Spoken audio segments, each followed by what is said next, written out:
Anong height mo, idol? 63. 6'3". Ilan taong ka na? 90. 19, 6'3", oh. Oh, baka may mga kaibigan ko dyan na mga financer. Baka ma-scout nyo to. Saan ka na? Saan ka, idol? Sa team po, Quezon City. QC. Player ka na ba ng QC? Hindi. Hindi pa. Boss Dennis, 6'3", 19 years old, oh. Batang kangkalo. Baka pwede. Naglalaro ka ba ng basketball? No. Laki na ito, 6'3", 19 years old. Ngayon, anong problema natin, idol? Sprain ankle. Sprain ankle. Okay, sige. Yun lang, wala kang iba? Wala na. Sige, higa ka. Meron po dito sa Balakang? Opo, sa Sige, dadamay ko na yan. Oh, kita nyo, oh. 6 feet tong ano ko, board ko. Pero lampas-lampasan, oh. Oh. 19 years old, lalaki ka pa, idol. Huwag ka muna mag-inom. Nasa lugar ka man ng inuman, timog, eh, daming inuman dyan, eh. Kailan ka na sprain? November pa po. November. Oh. December, January, March, April, May, June. Mag-July na. Ilang araw na lang mag-July na. Magwawalong buwan na. Bakit hindi nakaka-recover? Eh, dapat is 2 linggo lang to eh.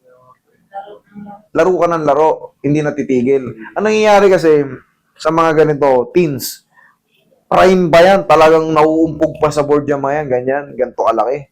Muumpog sa board yung mga yan. Pag meron pang pain, ihigpitan lang yung sapatos niyan. Kagaya ko din dati, ganun din. Kaya na, kaya na. Pero syempre, hindi nyo napapansin, palala kayo ng palala. Talon, takbo, talon, takbo, talon, takbo. Pero ito, madali lang naman tong kaso nito ni sir. Okay. Relax lang. Isa pa.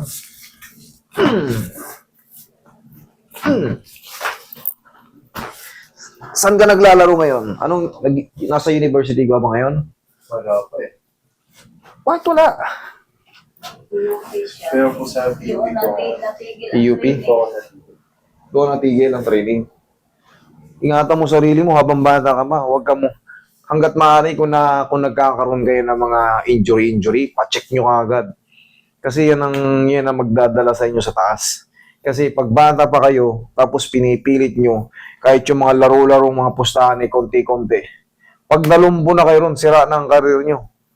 Hanggat maaari, paayos nyo. Maraming nang nag-aayos. Kahit sa akin lang. Pag na-injury kayo sa tuhod, lalo kung alam nyo may future kayo, katulad nito, ang laki nito.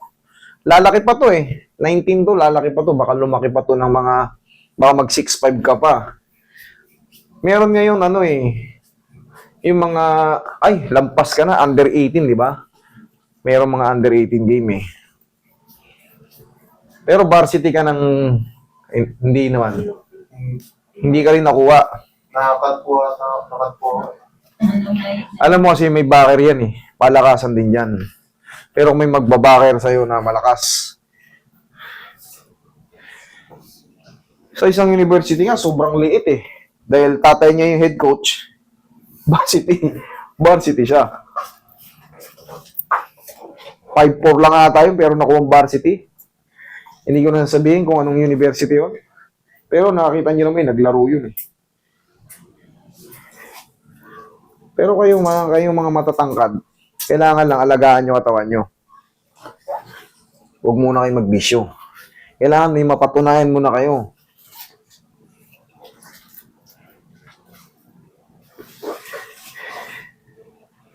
Tsaka kailangan, idol, training.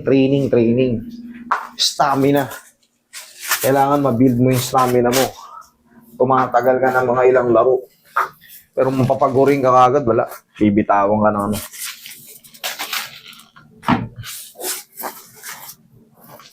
Palakasin yung stamina nyo. Check mo nga.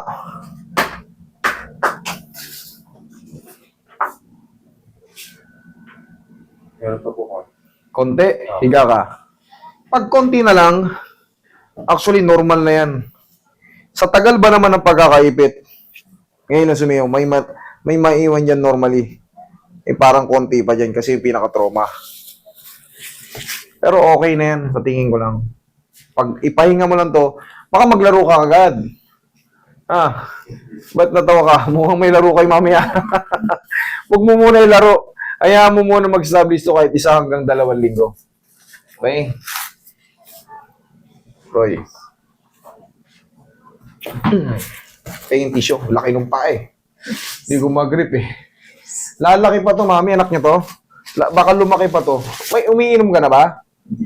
Oh, very good. Huwag kang muna uminom. Sagarin mo hanggang 21. Para...